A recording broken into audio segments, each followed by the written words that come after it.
Second day na po ng ating trial nitong Slasher Extreme at Progressive high protein power pellets. Siyempre nire-ready po ang pagkain. Mas gusto ko wet feeding, doon kasi ako nananalo. At meron din naman nagturo na may germination o tinatawag na mas marami raw protein pag ibinabad yung grains. Pero inuulit ko, sa akin ay pares lang yon. Mas importante po ang magaling ang manok. Basta yay kumakain, yan ay papatay.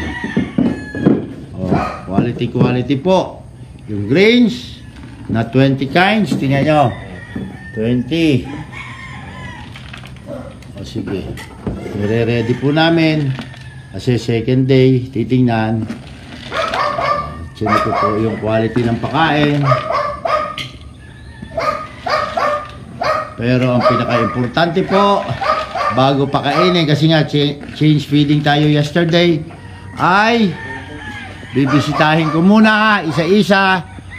Nagdagdag pa ako ng isa, 24 kahapon, ngayon gawin ko ng 25 kung sila ay nagtunaw bawat isa.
May galit na.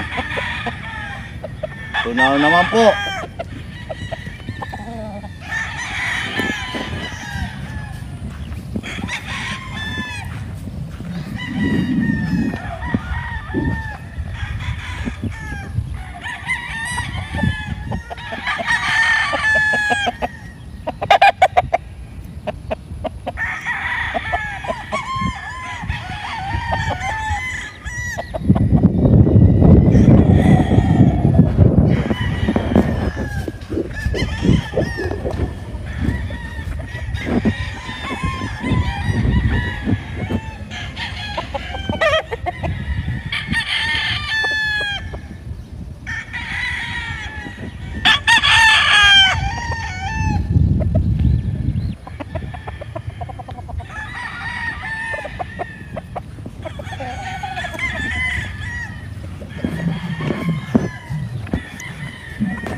Napaka-importante po natunaw muna bago nyo i-follow up na ngayon second day yung pagkaka-change feeding natin.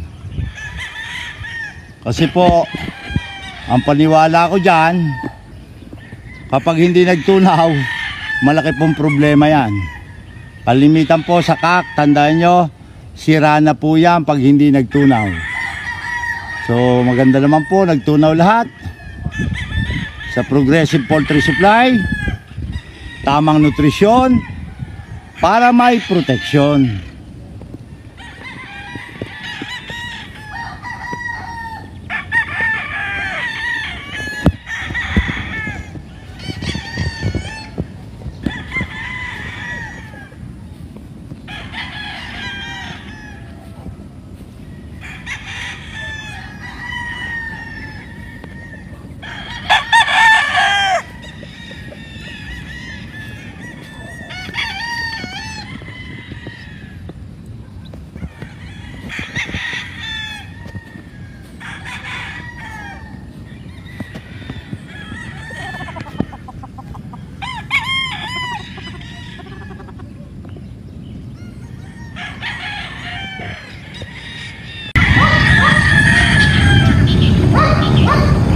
Bigyan niya pong kinakain yung combination natin ng Slasher Extreme at saka ng Progressive Multi-Power Pellets.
Naubos po niya lahat.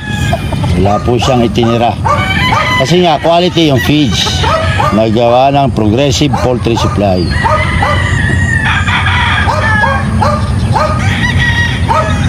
Lagi po importante ay inuubos ang pagkain na mabilis. Kasi ang manok na mabilis kumain at magtunaw ay mabilis niya rin pong pinapatay ang kanyang kalaban.